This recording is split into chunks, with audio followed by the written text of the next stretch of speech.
I'm Heather Frierson with KC Water, and welcome to the Weekly Report. I'm right here at KC Water headquarters, where we have a lot of infrastructure projects going on. In fact, the week of September the 14th through the 21st is United for Infrastructure Week, where we will champion America's infrastructure all across the nation. Here in our KC Water headquarter parking lot, we have infrastructure projects that allow rainwater to soak through, like our pervious pavement and our native plants. In the historic West Bottoms, KC Water has another green infrastructure project. KC Water is nearly complete with the Central Industrial District Improvements and Green Infrastructure Project, or the CID project. KC Water engineer Terry Goddard is the project manager. It's a part of the Smart Sewer program where we're basically trying to separate stormwater from the combined system. The CID Green Infrastructure Project includes 3 areas in the West Bottoms: the Riverview, the Stockyards, and the Warehouse districts. There are new infiltration systems, new drains, permeable paved streets, gravel infiltration trenches, improved bike and nature trails. The purpose of these natural solutions is to collect, treat, and infiltrate stormwater runoff and control overflow. In the Riverview district, from Wyoming to Mulberry Street underneath the I-70 viaduct, engineers designed an infiltration system to catch rainwater, as well as an above-ground collection system. On this side, we'll have scuppers above us that will collect drainage from the I-70 deck and empty it into these cisterns. We have 2 cisterns, one at Wyoming and then one at Mulberry Avenue. The bike trail will have bump outs to go around the cisterns, a rest stop, and bike racks. We work closely with the Heritage Trail Association to try to inform them what was going to go on and to give them input and let them give input on what they wanted to see down here. The nearly $10 million project has been in the making since 2016. At the Warehouse and Stockyard districts near I-670 and Liberty Street, KC Water restored some of the original 100-year-old stones used in the roadway and combined them with the new permeable surface. This area, ideal for festivals and street markets, allows rainwater to soak through the ground. Nearby, an interactive boardwalk will allow the public to view native plants and observe the bioswale collection system.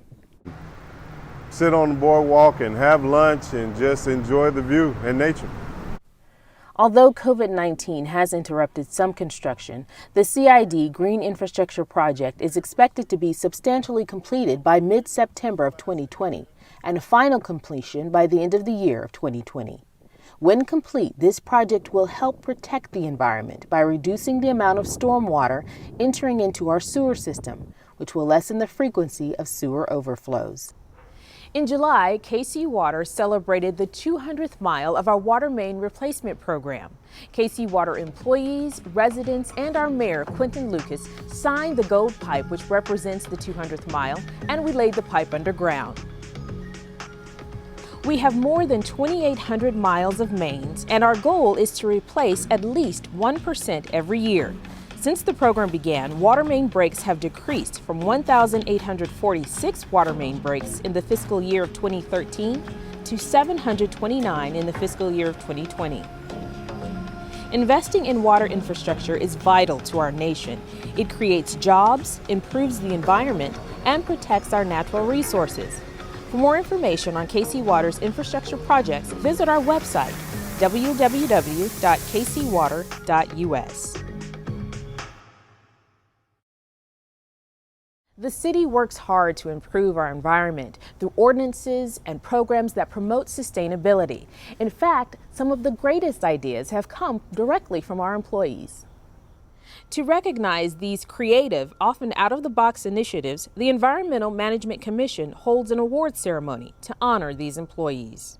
So the first project we have is the Emergency Telecommuting Program from the Department of Human Resources, but also a merger of multi-departments. We have Terry Casey from Law, Saskia Jacobsy from Data KC, Bo McCall, and David Evans from General Services, Rick Usher from the City Manager's Office.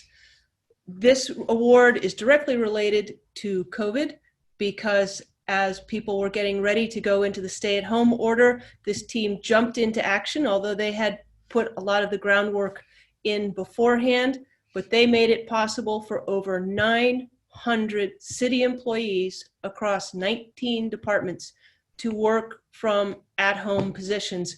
And this ensured that our city was able to continue to operate in these extraordinary times. The second one, making a difference while you distance. Kansas City Parks and Recreation. Kelly Jander, Resident Environmental Engagement Officer for Kansas City Parks. Leslie Alford, Communications and Development Director for Kansas City Parks. This actually had two components and also related to the COVID emergency. This kept people engaged outdoors, doing something active and for the community while social distancing.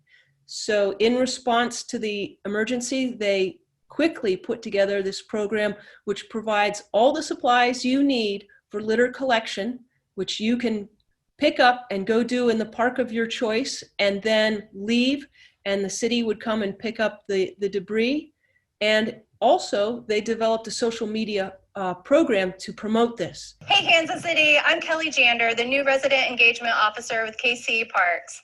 I want to encourage you to get out and make a difference while you distance. KC Parks is asking everyone who visits a park or trail to bring a trash bag and gloves, and simply pick up trash when you see it. KC Parks has gloves and trash bags available if you need them. Simply email parks.volunteer@kcmo.org. The combination of getting outside and walking around and also beautifying your park is extremely therapeutic, and it's just satisfying. And remember, KC, make a difference while you distance. Awesome. We will move on to the next award. This is the Trees Working Group, Policy and Regulations Green Team, a very large team, 8 different departments: Office of Environmental Quality, City Planning and Development, Kansas City Parks, Kansas City Water, Aviation, Public Works, Performance Management, and also collaborating with 2 of our very important community partners, Bridging the Gap and the Heartland Tree Alliance. They met for over 18 months.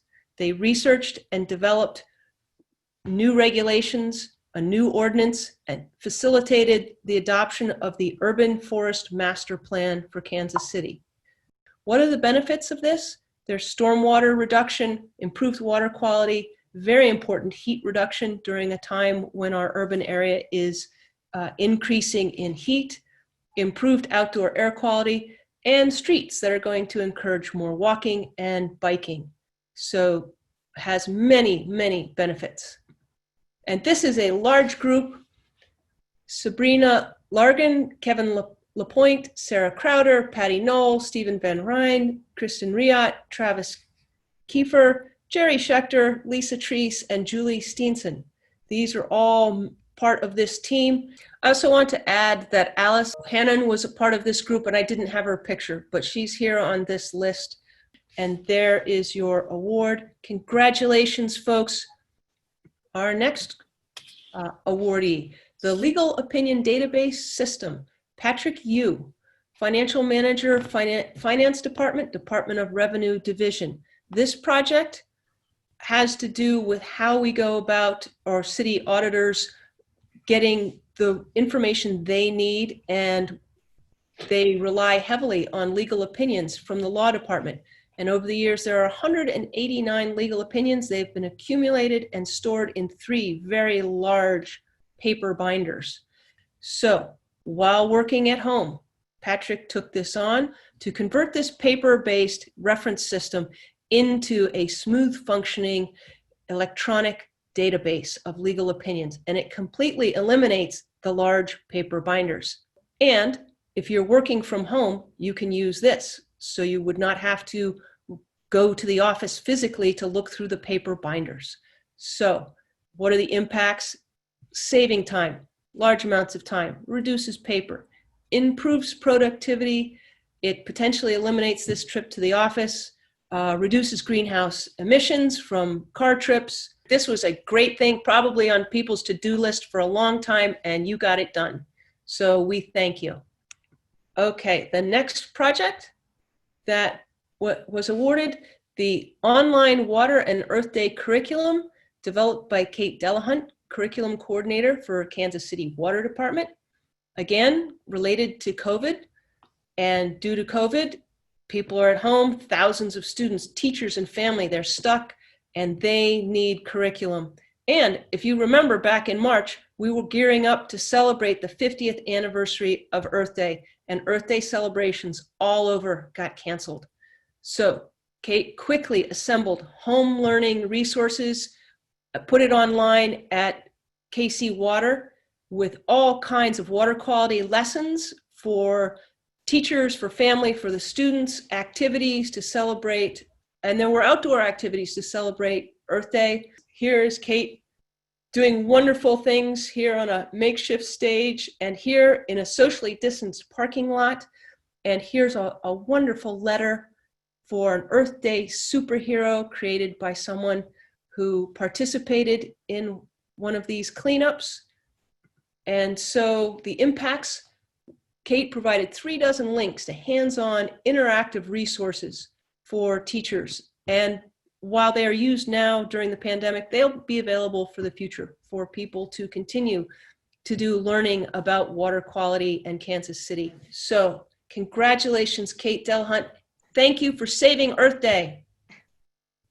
And finally, our last award goes to the Raptor Task Force. Ruth Stevens, Jesse Mitchell, Jackie Blessington, John Harmer, Kansas City Parks with Lakeside Nature Center and the Friends of Lakeside Nature Center. This project, a combination of Lakeside and KC Parks staff and Friends of Lakeside Nature Center volunteers, they respond to immediate needs of any baby or juvenile raptor that has fallen out of its nest. They quickly assess the situation and determine if they're able to replace the bird back up into the nest, which is actually very high up in the air. So they need to have the bucket trucks to help them. And they place the bird back into its nest, or they actually build a replacement nest. And the results of this are that this is saving time and money, not having to have these birds be rehabilitated at Lakeside Nature Center. It gets them back up. And look at these pictures. There they are, scaling tall ladders, going up in bucket trucks and putting new nests. What is not to love about baby birds? There they are, being rescued and going home. And look how grateful they are. They are just saying thank you.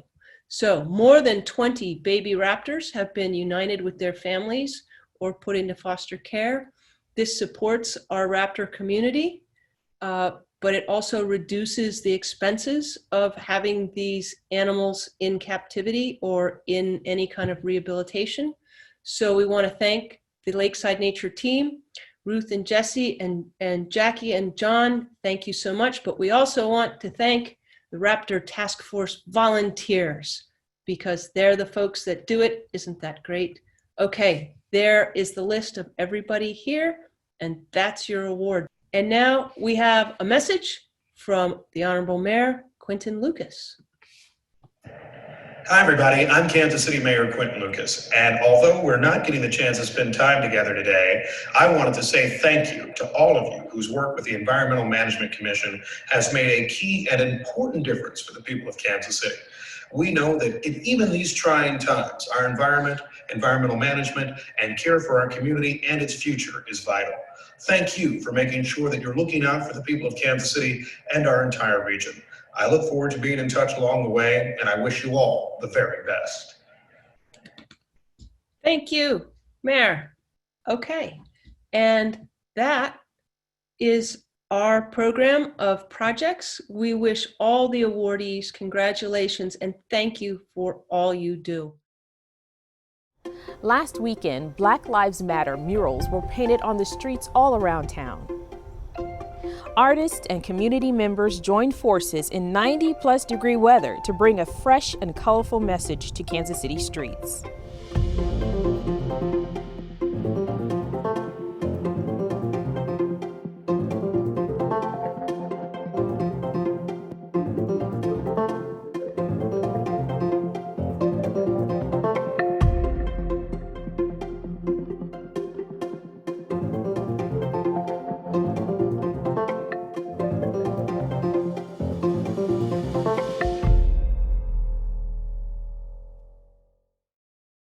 Thanks for watching the Weekly Report. I'm Heather Frierson with KC Water. Now stay tuned for some great city videos. We're excited to be offering virtual learning sites at 8 of our community center locations. We're partnering with Kansas City Public Schools at 4 of those locations: Southeast Community Center, Brush Creek Community Center, Greg Clyce Community Center, and Garrison Community Center. And we're excited to offer this new program, partnered with Boys and Girls Club and Campfire Heartland, to just help families that have a need for assistance with virtual learning. So as a working parent who was concerned about childcare and what I was going to be able to do with her every day and giving her some sort of structure, when I found out about the virtual learning here at the community center, I was ecstatic. It kind of lessened the stress. So with reading, she doesn't necessarily know how to read everything or how to access everything on her computer. So with the trained support, I feel like she will still be getting the learning that she would have gotten in school. I think this is a wonderful program. I think the staff here is great. So if you have children that need assistance and you just want to make sure that they are being properly watched, bring them. I think they will get the learning that they would have gotten in school and the structure.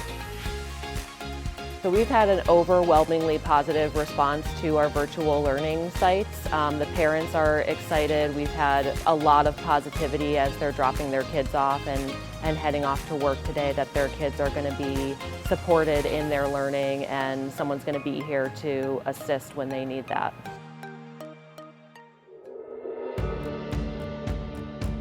So we had backpacks donated to us by Councilwoman Brianna Park Shaw from her backpack giveaway a couple weekends ago for our virtual learning site. So we're giving out backpacks to the children that are participating in the virtual learning program this morning. So the backpacks are a great thing for the kids to have. They can put their iPads in there, they can put their schedules in there, any kind of stuff they bring with them to the virtual learning sites can go into those backpacks. All the kids were really excited to get to pick out their own backpack this morning as they got to the site.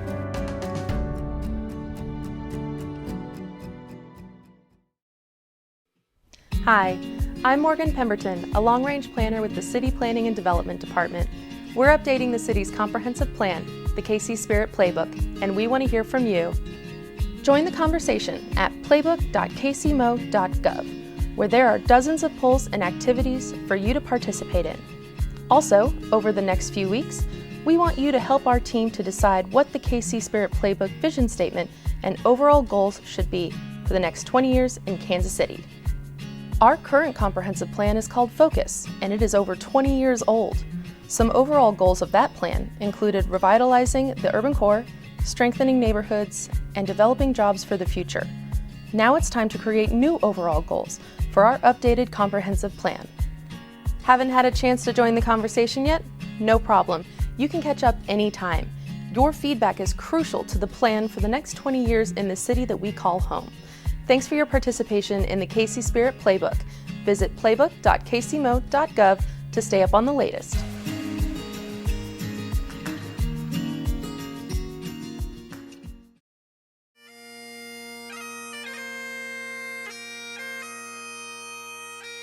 Today, I, along with thousands of firefighters across the country, come together to remember our firefighter and EMS families that lost their lives in service. Their dedication and service will not be forgotten. As we honor those who were lost, we also think of their families. Firefighters and their families are committed to serving their communities. These dedicated public servants have missed time with their families on birthdays, holidays, and missing other family milestones in order to serve all families. They often extend this service to their communities through other activities such as coaching sports, volunteering with scouts, serving on school PTAs, and other community organizations. Even though this year we can't gather in person, it is still vitally important to me that we take the time together to remember our entire firefighter and EMS family that bravely and honorably serve us, and especially those that made the ultimate sacrifice. Let us take a moment of silence to remember all of those whose dedication and sacrifice serve the residents of Kansas City.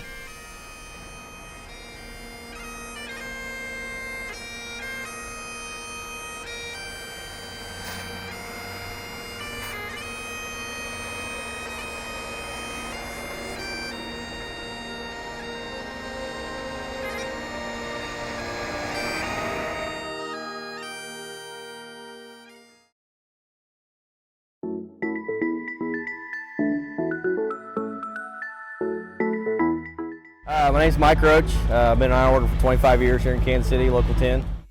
My name's Chad Salisbury from Green Valley, Missouri. I'm the raising gang foreman on this project.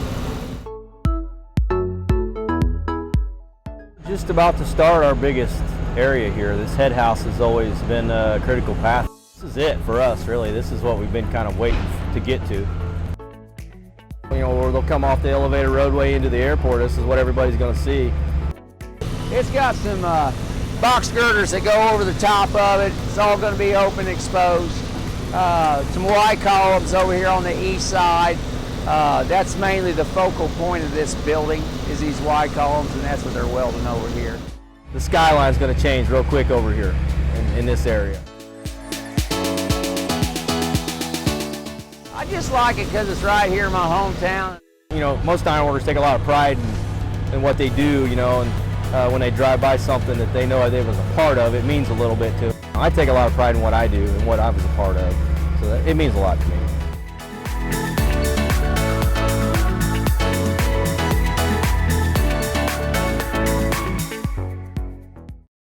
Hi, this is Heidi with KC Parks, inviting you to come see art in action during the Brush Creek Art Walk Plein Air Painting Competition, September 18th through the 20th on the banks of Brush Creek. There's been degrees. Yeah, but you know, it just kind of goes with it. And just how the trees are in the shadow. I would have to do a lot more detail on the buildings, and I don't really want to do that. I want them to just kind of fade away. So.